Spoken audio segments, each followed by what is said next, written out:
Okay, so we're in his head right now. We're at the location where I parked my car. Okay, so I'm Keith now. I parked my car. I've gotten out the car with the rope and this bag, and everything I have in my hand was the last effects that we received from Montgomery County.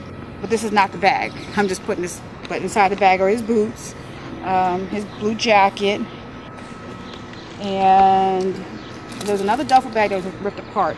But there's also 2 cases of the wine cooler that he was also carrying. These were full. This is actually the original. All this is the original stuff that we received back in '86. Now, I'm in his head. I'm getting out the car. I'm depressed. I'm going to kill myself. And I have all of this, except I don't have a note. Now, I'm going to commit suicide, but I don't have a note. So let's walk. So as I'm thinking to myself, if I'm going to kill myself, how would I do it? Oh, I have the rope, so I guess I'll hang myself. But then if I hang myself, why am I hanging myself? Most suicide victims, when they, from my understanding, 85% or 86% usually leave a note. Or maybe he's in that 40% range, I don't know. But researching into the darkest and most depressing topics online will certainly present you with many tragic cases that are never solved. Many times I will come across cases that seem to have been forgotten and ignored by our justice system. As I keep mentioning in these videos, I just keep finding a trend of lazy and unjust investigations being conducted by law enforcement in the 1980s. I have made it my mission to shine a light on these cases in hopes one of you watching may have some sort of information to share. The story we are covering today is a case that was truly failed by our justice system. The story of what happened to Keith Warren has haunted his family for over 30 years. Officials claim he took his life, but the evidence points to something more nefarious. What actually happened to Keith Warren? Well, let's find out.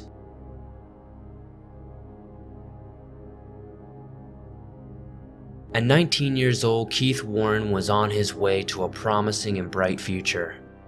He had recently graduated from Kennedy High School in Silver Spring, Maryland. He was on his way to college and pursuing further education. During the summer, he was hanging out with friends and working a few jobs. Keith at the time worked at Glenmont Chrysler and Bell Pre-Shell. I am unsure for how long or what type of schedule he worked. Before I go any further, I want to stop and say a majority of this information that I have on this case has come directly from Mary Warren, Keith's mother herself. Mary has been running and maintaining a website dedicated to her son's unjust death for over 30 years. She has made it her mission to not only put out the facts of this case, but point out the prejudice and negligence of the local police force. You can check out additional information, evidence, documentation, and donate to the investigation at the KeithWarrenJusticeSite.com. Keith was apparently well-liked and a personable person who made friends very easily. It's safe to say this would be a double-edged sword. Keith had made friends with some undesirable people over the summer, some which may have been involved in drugs and crime. Now that we are more acquainted with the background of the situation, let's dive right into the story. Keith received a phone call on Tuesday, July 29, 1986, and then left home to hang out with some friends. Keith never came home. The next day, Keith's mother, Mary Warren, called the Montgomery County Police and notified them that Keith was potentially missing. Mary was told that until 48 hours have passed, they cannot look for him, unless he had an extreme medical condition.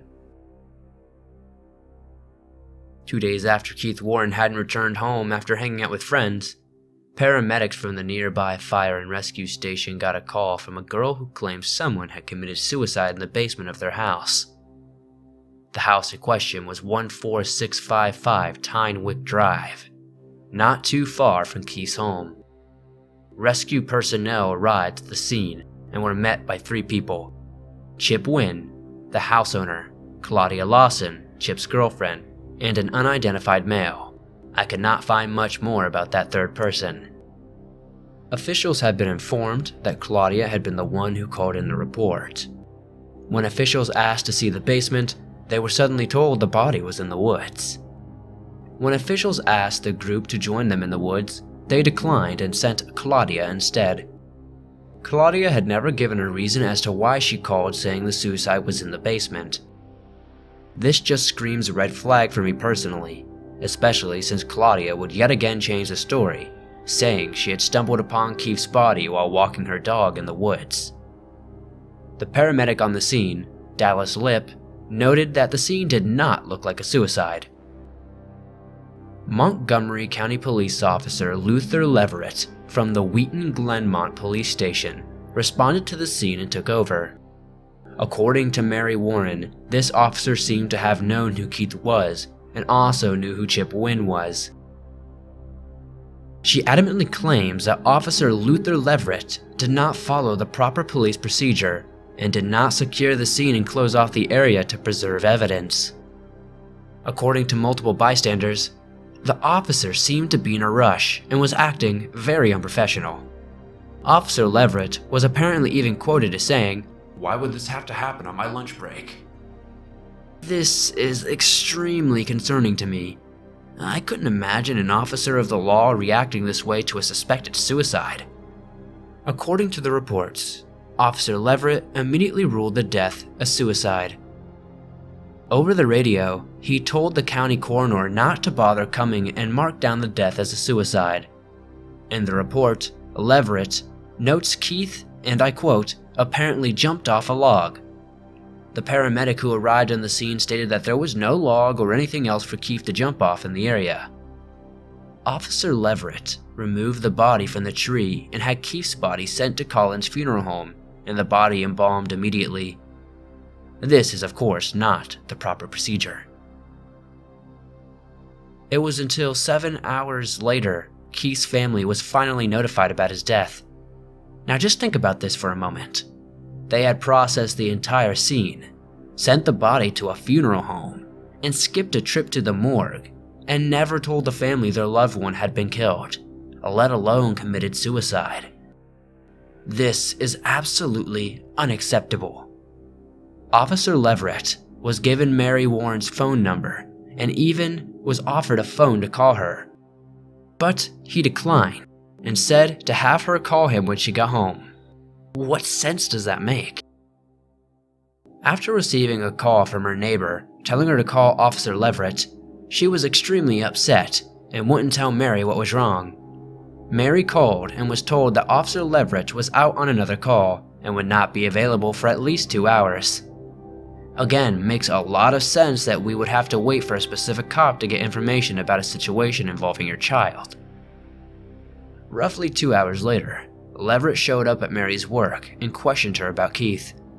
Mary had mentioned that he had been missing for 2 days, and that's when he dropped the bombshell on her. He told her Keith had committed suicide and asked why would he have done such a thing. The next few statements are directly from Mary herself. I wanted to include her exact words to truly express how deceitful this investigation really was into her son's death. I asked if the officer had found him. Officer Leverett responded that yes, he had been found and he had committed suicide. He questioned me as to any reason why Keith would have committed suicide, preying upon the innate pain and guilt that any mother would feel when receiving such a message. I cooperated with him the best I could while agonizing over this revelation. At the time, I trusted Officer Leverett, even though I could not think of any reason why my son would take his own life. I tried to think of any recent disagreements between me and my son. The only thing that came to mind was my strong objection to Keith's choice of car. Officer Leverett later exaggerated my statement and used it to substantiate his own creation of a reason. It was Officer Leverett's idea that Keith had become depressed over this and committed suicide. Although Keith had no history of drugs, I asked Officer Leverett several times whether or not drugs were involved. Given the fact that the area of Aspen Hill in which we lived had reported drug activity amongst teenagers, he empathetically replied, no. Upon his departure, and an hour later, Officer Leverett handed me a business card from Collins Funeral Home in Silver Spring and told me to contact them after 9 a.m. the next day. At first, Mary said she did believe the narrative that Keith had taken his own life. She had yet to realize or be educated on the details of the case. As far as she knew, Keith was found and sent to a morgue. When she learned this and found many discrepancies too numerous to ignore, she had come to the conclusion that this was no suicide, and others agree with her. After Mary's meeting with Officer Leverett, she called her brother and had him go to the funeral home ASAP and identify the body. For whatever reason, he was denied entry multiple times and told to come back the next day. After a full 24 hours later, they finally let them very briefly see the body of Keith Warren. He had already been embalmed, and Mary was even sued at a later date for not paying for the services, even though she had not ordered them to embalm her son's body.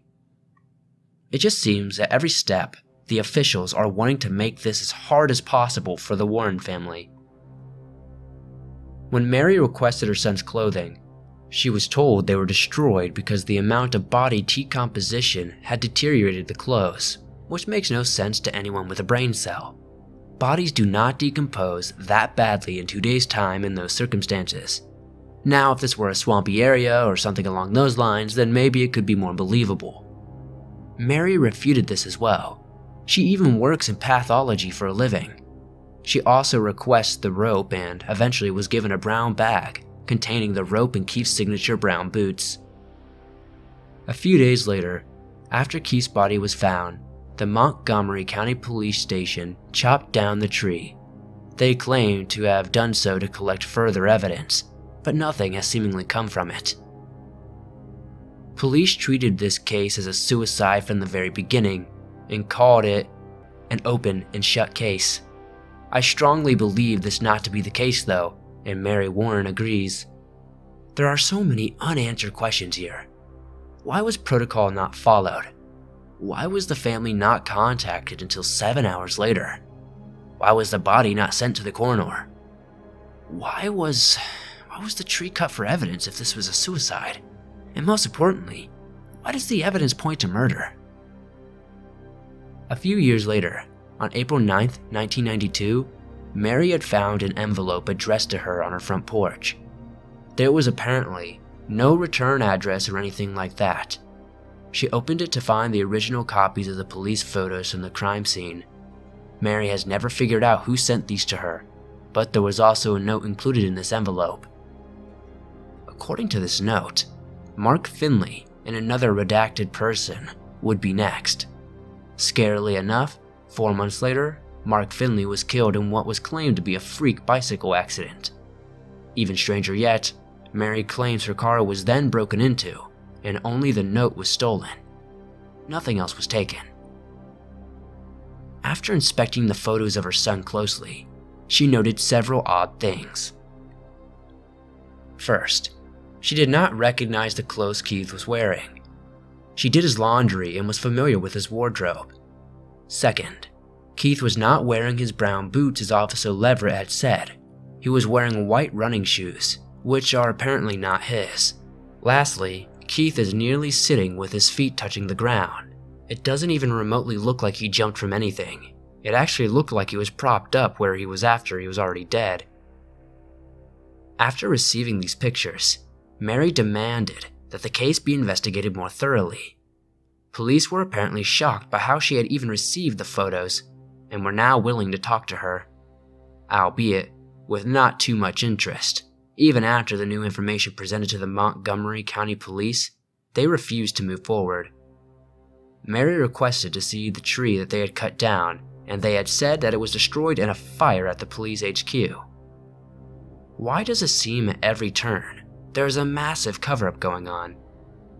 Assistant State's Attorney Matthew Campbell even went on record to say the police did a poor and sloppy job on this investigation, but did not have the case reopened. It would seem this would be the end of Keith Warren's story. Gone, but surely never forgotten. But this is not the end. A group called Clams, Chatter, Laughter, and Mingling Society became interested in the case and helped raise thousands upon thousands of dollars to have Keith's body exhumed and have independent pathologists and other forensic scientists conduct an autopsy and toxicological exams.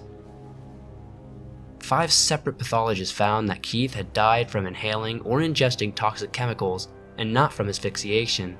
These results were sent in to Dr. John Smilek, the chief medical examiner of the state of Maryland. He apparently declined the report, saying the chemicals were likely from the embalming process.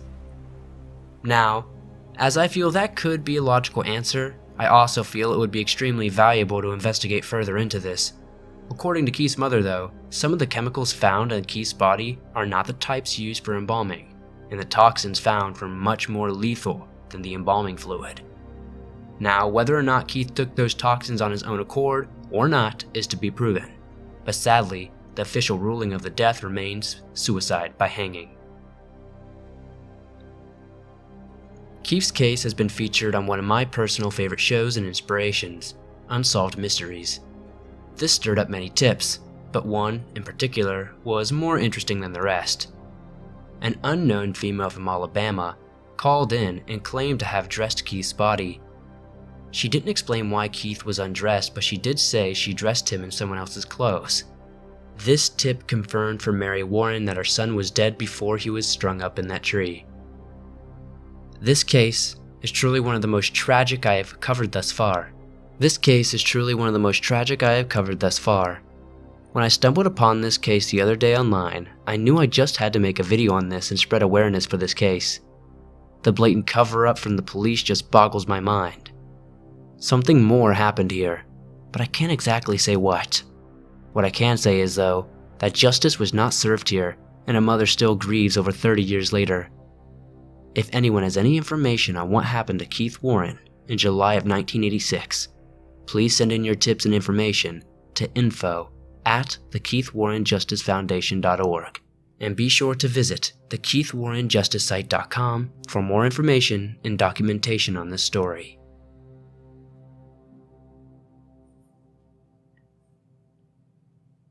Thanks for watching this video on what happened to Keith Warren. This is truly tragic, and I hope this video can help spread some more light on this story. It is my mission with this series to help lesser known cases reach a wider audience. If you would be so kind to share this video on your social media, that would be very much appreciated. The more eyes we can get on this case, the more information we could potentially uncover. If you enjoyed this video, please hit that like button as it helps me out a ton. If you're new to the swamp, why not join us? Turn on notifications to never miss a new video. I upload almost every single day on all things natural and supernatural. If you have a case or something you would like me to check out, send it in at swampdweller.net or comment it down below. I would love to see what you guys have to offer. If you guys aren't aware, you can download your favorite Swamp Dweller scary stories on iTunes, Spotify, Stitcher Radio, and just about every other major podcast platform out there. Thank you guys as always for supporting the channel the way you do. I'll see you guys soon with another creepy video.